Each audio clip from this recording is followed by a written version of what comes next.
नमस्कार दोस्तों। तो हम लोगन के हमारे चैनल पर बहुत बहुत स्वागत बा। भगवान से यह प्रार्थना बा कि तो हम लोगन का आज का दिन सुख, शांति और खुशहाली से भरल रहे।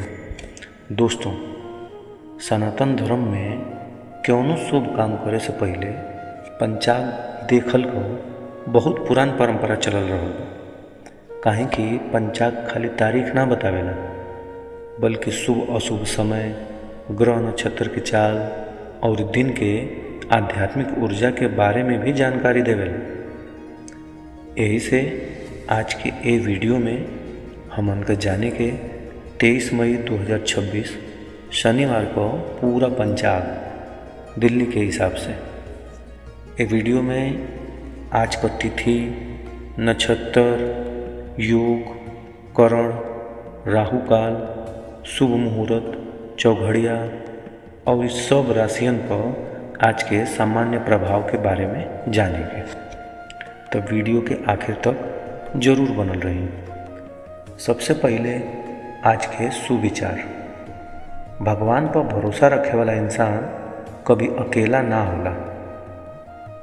अगर ये बात तो हम लोगन के नीक लागल होखे तो कमेंट में जय शनिदेव जरूर लिखिए। अब बात करें कि आज के पंचांग के। आज के महीना चल रहा बा अधिक ज्येष्ठ मास। ये महीना भगवान विष्णु के पूजा पाठ, दान पुण्य, जप तप और भक्ति खातिर बहुत शुभ मानल जाला। आज के तिथि बा शुक्ल पक्ष सप्तमी, जे कि 23 मई के सुबह 5:04 तक रही। ओकरा बाद अष्टमी तिथि शुरू हो जाए। सप्तमी तिथि भगवान सूर्यदेव के पूजा खातिर शुभ मानल जाला, जबकि अष्टमी तिथि माता दुर्गा के आराधना खातिर विशेष महत्व रखेला। आज के वार बा शनिवार। शनिवार भगवान शनिदेव के समर्पित दिन मानल जाला।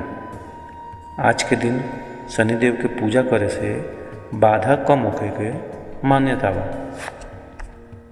तो अगर संभव होखे तो शनिदेव के नाम से सरसों तेल के दीपक जरूर जलाएं।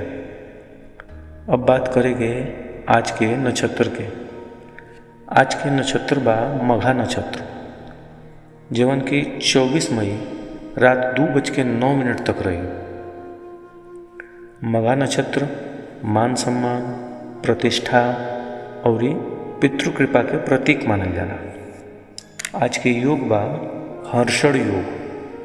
योग खुशी, उत्साह और सकारात्मक ऊर्जा के बढ़ावे वाला मानल जाला।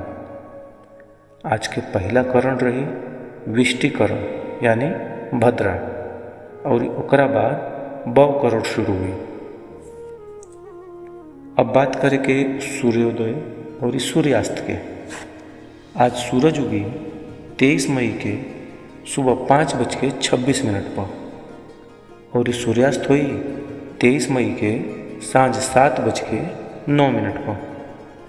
आज चंद्रोदय हुई 23 मई के दोपहर 11:59 पर। आज सूर्य राशि रही वृषभ राशि और चंद्र राशि रही सिंह राशि। चंद्रमा के सिंह राशि में होखला से आत्मविश्वास, मान सम्मान और नेतृत्व क्षमता बढ़ सकेला। अब जाने के आज के शुभ चौघड़िया।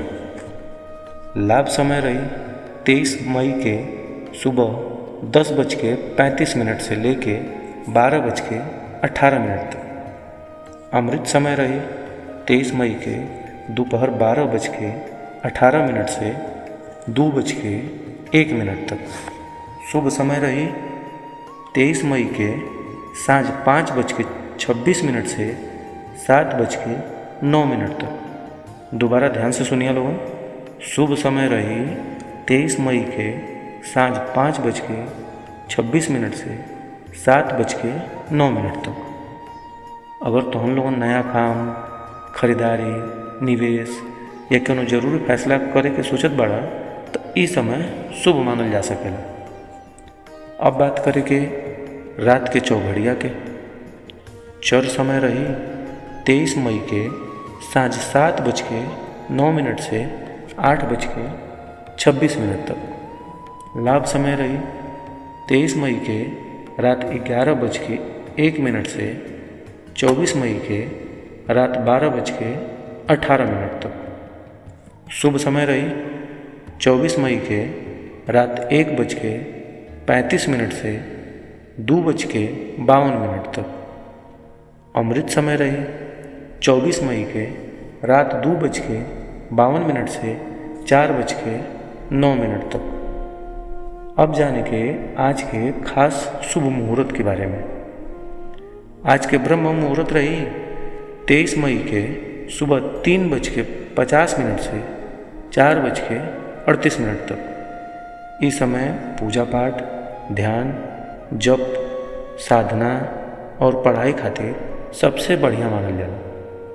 आज के अभिजीत मुहूर्त रही 23 मई के दोपहर 11:54 से 12:42 तक। आज की विजय मुहूर्त रही 23 मई के दोपहर 2:18 से 3 बजे तक। अब बात करें के राहु काल और अशुभ समय के। आज के राहु काल रही 23 मई के सुबह 8:52 से 10:35 तक। इस समय नया और शुभ काम करे से बचे के चाहिए। गुलिक काल रही 23 मई के सुबह 5:26 से 7:09 तक। और यमगंड काल रही 23 मई के दोपहर 2:01 से 3:43 तक। अब जाने के सभी राशियों पर आज के सामान्य प्रभाव के बारे में। मेष राशि वाले लोग खातिर आज आत्मविश्वास बढ़े के योग बा। रुकल काम आगे बढ़ सकेला। वृषभ राशि वाला लोग के धन लाभ और परिवार से सहयोग मिले के संभावना बा। मिथुन राशि वाला लोग के बोली पर नियंत्रण रखे को जरूरत बा, नहीं तो विवाद हो सकेला। कर्क राशि वाला लोग के घर परिवार में खुशी और शांति मिले के योग बा। सिंह राशि वाला लोग के मान सम्मान बढ़ सकेला और काम में सफलता मिल सकेला। कन्या राशि वाला लोग के मेहनत के फल जरूर मिली, बस धैर्य बनौले रहे। तुला राशि वाले लोग खातिर नया योजना फायदेमंद साबित हो सकेला। वृश्चिक राशि वाला लोग के गुस्सा और जल्दबाजी से बचे के जरूरत बा। धनु राशि वाला लोग खातिर यात्रा, पढ़ाई और नया काम शुभ रह सकेला। मकर राशि वाला लोग के आज काम में अधिक सावधानी रखे के चाहिए। कुंभ राशि वाला लोग इन लोगों का दिन जो है सामान्य से बेहतर रहे के संभावना बा। पुरान मित्र से मुलाकात हो सकेला। मीन राशि वाला लोग भगवान विष्णु और शनिदेव के स्मरण जरूर करें। मन के चिंता कम हो सकेला। अब एगो जरूरी सूचना, पंचांग और राशिफल वैदिक ज्योतिषीय गणना और सामान्य मान्यता पर आधारित बा। हर आदमी के कुंडली, स्थान और ग्रह दशा अलग होला, यही से परिणामों अलग हो सकेला। एकरा के पूरा भविष्यवाणी या दावा न मानल जाए। क्यों जरूरी फैसला लेवे से पहले योग्य विशेषज्ञ के सलाह जरूर ली। तो दोस्तों, ये रहल 23 मई 2026 शनिवार के पूरा पंचांग दिल्ली के हिसाब से। अगर ये वीडियो पसंद आई लोग है तो वीडियो के लाइक करी। आज चैनल के जौन बा अपने दोस्त मित्र और परिवार में शेयर जरूर करें और कमेंट में जय शनिदेव लिखें। धन्यवाद। तो हम लोगों के दिन शुभ, मंगलमय और खुशियों से भरल रहे।